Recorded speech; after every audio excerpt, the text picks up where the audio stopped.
Bismillahirrahmanirrahim. Assalamualaikum warahmatullahi wabarakatuh. Waalaikumsalam. Alhamdulillahi rabbil alamin. Wa bihi nasta'in ala umuri dunya waddin. Wassalatu wassalamu ala ashrafil anbiya'i wal mursalin wa ala alihi wa sahbihi wattabi'in lahum bi ihsanin ila yaumiddin, amma ba'd. Allahumma 'allimna ma yanfa'una wanfa'na bima 'allamtana innaka antal alimul hakim. Rabbana zidna ilma warzuqna fahma. Allahumma inna nas'aluka ilman nafi'a wa rizqan thayyiba wa amalan salihan mutaqabbala. Bapak-bapak, ibu-ibu jemaah salat maghrib dan juga salat isya pada malam hari ini, acara kita, majlis kita adalah majlis tanya jawab, mengganti majlis kita pada hari Sabtu yang lalu dikarenakan saya keluar kota. Baik, sudah masuk beberapa pertanyaan. Di antaranya adalah masalah seorang yang telah mendaftar untuk pergi haji, kemudian sudah membayar ongkos, lalu meninggal dunia. Kemudian meninggal dunia meninggalkan ahli waris.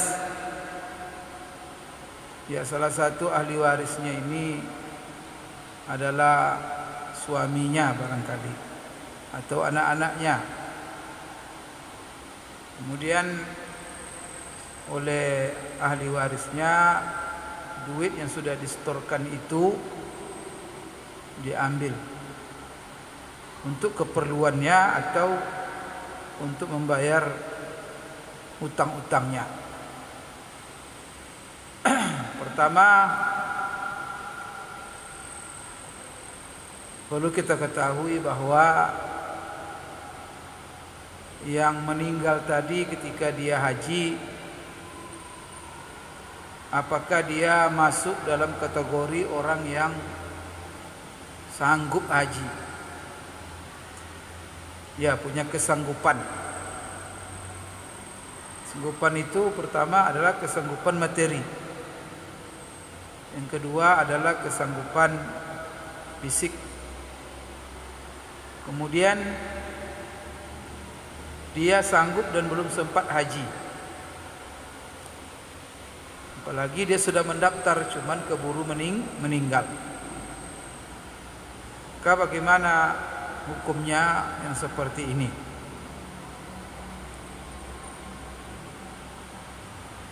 Mazhab Syafi'iyah mengatakan bahwa orang yang meninggal dunia dan dia tidak haji, tak sempat haji dan dia sanggup, maka wajib bagi ahli warisnya menghajikan dia dari warisan yang dari harta yang ditinggalkannya. Artinya apa? Duit haji yang sudah disetornya itu maka dijadikan oleh waris untuk menghajikannya. Kemudian apakah yang menghajikannya itu ahli warisnya atau orang lain? Terserah. Tapi yang baiknya kalau yang berangkat menghajikannya adalah ahli warisnya. Tapi yang menghajikan orang lain ini tidak boleh sembarangan, tapi harus ada memenuhi syarat. Ya, pertama tentu syaratnya adalah dia pernah haji. Kemudian dia sudah haji. Yang kedua,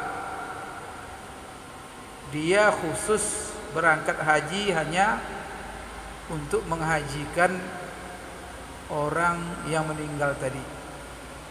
Artinya tidak bisa dia satu musim menghajikan lebih dari satu. Namanya dia menghajikan untuk dirinya juga dan menghajikan juga untuk yang meninggal. Maka dia pergi hanya semata-mata untuk menghajikan yang meninggal. Jadi wajib dia menghajikan. Jadi ahli waris mengambil harta yang ditinggalkannya itu untuk menghajikan dia. Ini didasarkan kewajiban-kewajiban bagi si mayat ketika dia sudah meninggal, apabila meninggalkan harta. Apabila dia meninggalkan harta, maka ada beberapa kewajiban pada hartanya itu. Yang pertama sekali adalah hartanya itu digunakan untuk penyelenggaraan jenazahnya sampai dia dimakamkan. Kalau memang penyelenggaraan jenazah itu membutuhkan biaya-biaya seperti sewa kuburan. Sekarang di kota-kota besar kan disewa kuburan, atau membayar orang-orang yang melaksanakan penyelenggaraannya. Para ulama mengatakan kalau seandainya tak ada orang yang mau memandikannya kecuali dengan dibayar, dan dia punya uang, wajib diambil harta warisannya itu yang ditinggalkannya untuk membayar orang memandikan. Tak ada orang yang menggali kubur kecuali dibayar. Dari mana uangnya diambil? Dari uang yang ditinggalkannya. Tak ada orang yang ngasih tanah untuk dia untuk dikuburkan kecuali dibayar, dibeli atau disewa. Maka diambil juga dari, sampai tak ada yang mengapankan kecuali dibayar, bayar pula. Sampai orang yang sholat, tak ada yang mau nyolatkannya kecuali minta amplop dia bayar. Semuanya itu diambil dari harta warisannya. Kalau dia masih punya harta setelah itu, penyelenggaraan selesai, dia dikuburkan, kemudian dia masih punya harta yang tinggalkannya, maka harta itu wajib digunakan pertama untuk membayar utang-utangnya, utang yang meninggal, bukan utang ahli waris. Seperti tadi suaminya dijadikannya tadi itu uang yang seharusnya untuk haji istrinya itu untuk bayar utang dia. Itulah. Kalau suami tanggung jawab utangnya utang dia, kecuali nanti utang yang meninggal. Nah, jadi di sini apabila dia punya utang, maka utang itu ada dua. Pertama adalah utang kepada Allah. Yang kedua adalah utang kepada sesama manusia. Salah satu utang kepada Allah adalah utang haji. Maka di dalam sebuah hadis Rasulullah sallallahu alaihi wasallam ditanya bahwa ibunya haji.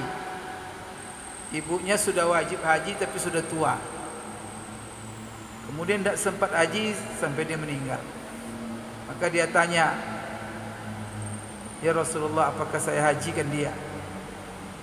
Maka Rasulullah menjawab, "Kalau ibu mempunyai utang, apakah kamu bayar dan lunas utangnya?" "Iya ya Rasulullah." Utang kepada Allah lebih berhak untuk dibayar.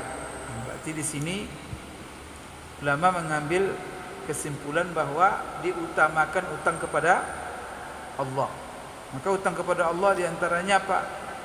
Haji, bayar kafarat, bayar diat, nazar, itu utang semua itu. Dan juga termasuk korban, umpamanya kan dia bernazar untuk korban, itu utang-utang kepada Allah. Termasuklah zakat, juga hutang kepada Allah. Kalau dia belum dibayar hartanya, zakatnya, zakatkan dulu. Jangan langsung nanti dibagi-bagi. Setelah itu baru utang kepada manusia. Maka kalau seandainya dibayarkanlah, maka diambillah dari uang yang sudah di-store tadi, duitnya, maka duit itu pertama dijaga full. Dicarilah orang yang menghajikannya. Maka digunakanlah uang itu untuk menghajikannya.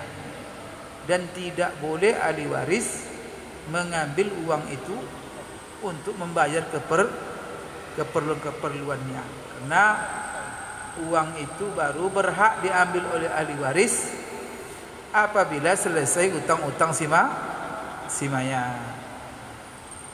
Maka di antara utang, kalau selesai utang kepada Allah umpamanya, masih dia sisa punya harta bayar utang-utang kepada manusia. Maka utang-utang kepada manusia itu ada dua. Ada utang yang tersangkut dengan gadai. Dulu dia menggadai tanah untuk berutang kepada orang. Maka dilunasi dulu utang-utang yang ada di gadai. Ambil gadainya itu semuanya, kembalikan. Setelah itu utang-utang yang tidak ada gadai.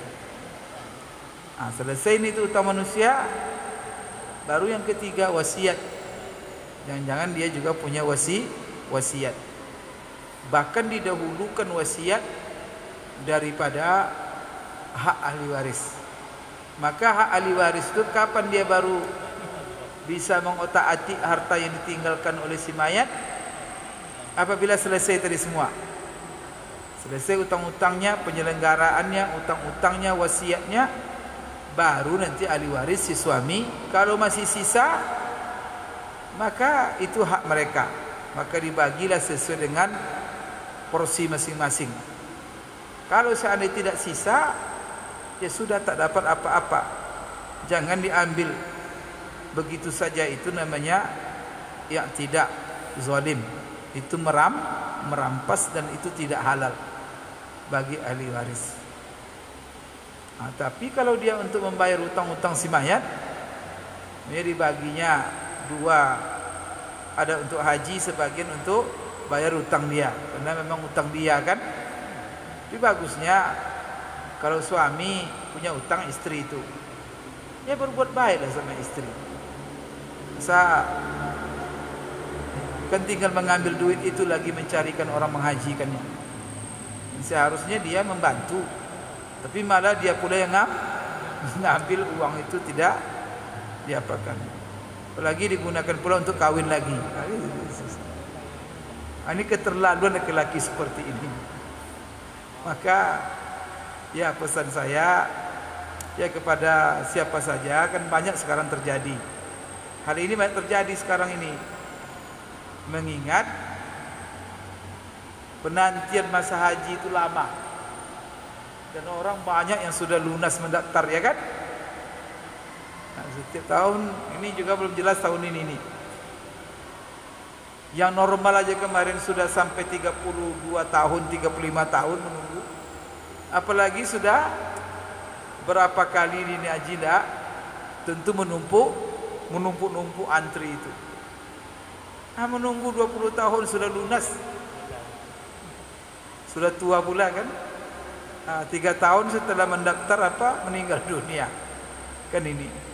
Maka kepada ahli waris carikan orang untuk menghajikannya supaya niatnya itu sampai. Dan itu juga kebaikan. Di satu kalau menurut Syafi'i itu kewajiban. Kemudian yang di satu sisi itu adalah kebaikan. Kemudian di bagaimana menghitungnya? Maka di sini kalau orang-orang yang menghajikannya itu minta bayar, ya dibayar. Artinya upah. Tapi kalau seandainya dia hanya minta, dan dia itu wajib dikeluarkan dari uang itu nafkah yang cukup pergi pulang, maka dibayar semuanya. Bagusnya dari mana? Dari tempatnya. Di Indonesia dari Indonesia dia dibayar orang haji dari Indonesia, ya kan? Barangkali nanti ada orang dapat porsi haji, kemudian porsi haji itu dia sudah haji sunat berkali-kali kan, nanti dapat porsi haji lagi. Barangkali bisa itu orang seperti itu. Atau nanti ya itu utamanya. Kalau tidak, dikirakan dari miqat, dari Madinah umpamanya, dicari orang-orang dari Madinah supaya dia bermiqat untuk hajinya di Madinah. Dan harus dicarikan orang-orang yang amanah. Maka jangan nanti berlomba mencari yang paling murah. 1 juta menghajikan orang, tidak ada 1 juta. Nanti kalau 1 juta apa yang terjadi? Nah, itu biasa banyak penipuan. Tahun itu diambilnya 1000 orang. Setiap orang dibilangnya apa? Saya hajikan 1 juta, 1 juta, 1 juta. Tidak dilaksanakan. Nah, maka ini kita yang mendapat amanah harus menjalankan amanah itu dengan baik. Jadi berusaha kita untuk mencari orang yang amanah. Allahu a'lam bishawab.